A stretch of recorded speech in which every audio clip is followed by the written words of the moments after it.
Hello friends, আজকের ভিডিওটিতে আমাদের দৈনন্দিন জীবনে চলার পথে যে বাংলা সেন্টেন্সগুলো ব্যবহার করি তার ইংলিশ সম্বন্ধে জানবো। দেখো প্রথমে কি লেখা আছে, আমি স্টেশনের কাছে, I am near the station, I am near the station.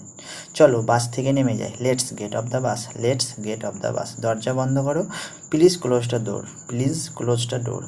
Train এসে গেছে, কি বলবো না, the train has arrived, the train has arrived. কাজটা কি শেষ করেছো, did you finish the job, did you finish the job. তারপরে কী লেখা আছে দেখো, কুকুর থেকে সাবধান, beware of the dog, beware of the dog. আমি ভাল্লুককে ভয় পাই, I am afraid of bears, I am afraid of bears. সে সাঁতার পছন্দ করে। এর ইংরেজিতে কী হবে দেখো না, he is fond of swimming, he is fond of swimming. আপনারা যদি এই ভিডিওটির মাধ্যমে উপকৃত হন, আপনারা অবশ্যই চ্যানেলটি সাবস্ক্রাইব করবেন এবং ভিডিওটিতে একটি লাইক করতে ভুলবেন না। সবাইকে অসংখ্য